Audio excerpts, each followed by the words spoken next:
ఈరోజు సురవరం ప్రతాప్ రెడ్డి తెలుగు విశ్వవిద్యాలయ ప్రాంగణంలో ఓబీసీల పోరుబాట అనేటువంటి నేను మరియు మా మిత్రులు పృథ్వీరాజ్ సింగ్ పర్మార్ కలిసి రాసినటువంటి పుస్తక విమోచన కార్యక్రమం జరిగింది.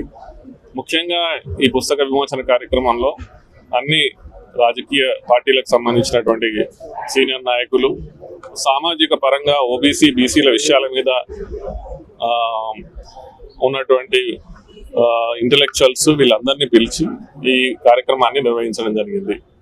ఈ పుస్తక రచన యొక్క ముఖ్య ఉద్దేశం ప్రస్తుతము యావత్ భారతదేశంలో, ఉత్తర భారతదేశం, దక్షిణ భారతదేశంలో ఓబీసీలు బీసీలకు సంబంధించినటువంటి వివిధ విషయాలు, స్వాతంత్రం ముందు స్వాతంత్రం తర్వాత వచ్చినటువంటి వివిధ కమిషన్లు, ఆ కమిషన్ల ద్వారా వచ్చినటువంటి వివిధ ఏవైతే రికమెండేషన్స్ ఉన్నాయో, ప్రభుత్వాలు ఏవి ఇంప్లిమెంట్ చేయడం జరిగిందో, ఆ తర్వాత లాస్ట్ ఏదైతే ఇంపార్టెంట్ నిర్ణయం ఏదైతే ఉందో మండల్ కమిషన్ నిర్ణయాల తర్వాత గత 30 సంవత్సరాలు గడిచిన తర్వాత ప్రస్తుతము ఓబీసీల మధ్యలో ఎలాంటి విషయాలు లేవనెత్తుతున్నాయి, ఎలాంటి విషయాల మీద చర్చలు జరుగుతున్నాయి. ముఖ్యంగా యావత్ భారతదేశంలో ఓబీసీలు ఒక పటిష్టమైనటువంటి ఒక పెద్ద గ్రూప్ గా తయారై ఏ విధంగా తమకి సామాజిక, ఆర్థిక, రాజకీయ వివిధ రంగాలలో వారికి స్థానం కలగాలనే అటువంటి ఆస్పిరేషనల్ విషయాలు మాట్లాడుతున్నారో వీటన్నిటినీ ఈ పుస్తకంలో పొందుపరచడం జరిగింది.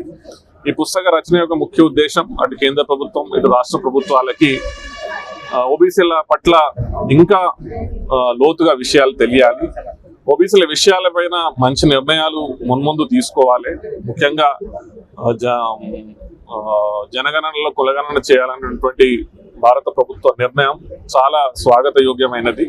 ఆ కులగణన జరిగిన తర్వాత వచ్చినటువంటి డేటా ఏదైతే ఉందో ఆ డేటాని ఏ విధంగా ప్రభుత్వాలు ఉపయోగించుకోవాలి, దానికి అనుగుణంగా రాబోయే కాలంలో కాన్స్టిట్యూషనల్ అమెండ్మెంట్స్ రాజ్యాంగబద్ధంగా ఏదైతే ఓబీసీలకు రావాలో వాటికి సంబంధించినటువంటి సవరణలు చేసి మున్ముందు అన్ని రకాల నిర్ణయాలు, పాజిటివ్ నిర్ణయాలు ప్రభుత్వాలు తీసుకోవాలనే ఉద్దేశంతో ఈ పుస్తకంలో ఇవన్నీ పేర్కొనడం జరిగింది. ఎందుకు దేశంలో 50% పైగా ఉన్న బీసీలు ఇంకా ఆశించే స్థాయిలోనే ఉన్నారు, ఎందుకు శాసించే స్థితికి ఎందుకు వస్తుంది? దీనికి అంటే మనము చూసుకున్నట్టయితే అంతకుముందు ప్రభుత్వాలు నిర్ణయాలు తీసుకోలేదంటే తీసుకున్నాయి, కానీ ఆశించిన రీతిలో వాటి ఇంప్లిమెంటేషన్ జరగలేకపోయింది. అండ్ ముఖ్యంగా ఇంప్లిమెంటేషన్ జరగకుండా ఏదైతే నిర్ణయాలు తీసుకోలేకపోయినాయో వాటిని సరిదిద్దుకునే అవకాశం ఇప్పుడు మన ముందు కలుగుతున్నది. డెఫినెట్ గా ఇంకా ఇంతకంటే ఎక్కువ లేట్ చేయాల్సినటువంటి ఆస్కారము లేదు. దాన్ని పోస్ట్పోన్ చేయకుండా ఉండాలి. పోస్ట్పోన్ చేస్తే దీనికంటే ఎక్కువ విపత్కర పరిస్థితులు ఏర్పడతాయి అనే విషయాలు కూడా దీనిలో పేర్కొనడం జరిగింది. కానీ ఈ రోజు ఉన్నటువంటి ఓబీసీలు, బీసీలు ఇంతకంటే ముందు ఇంతటి ఐకమత్యం కనిపించలేదు. ఇప్పుడు కనిపిస్తున్నటువంటి ఐకమత్యం తారాస్థాయికి చేరుకోబోతున్న తరుణంలో మంచి నిర్ణయాలు ప్రభుత్వాలు తీసుకోవాలని మనం ఆశిస్తున్నాం. ఐఏఎస్ స్థాయిలో ఉండి గతంలో మీరు రాసిన బుక్స్ పుస్తకాలు రాయడం అనేది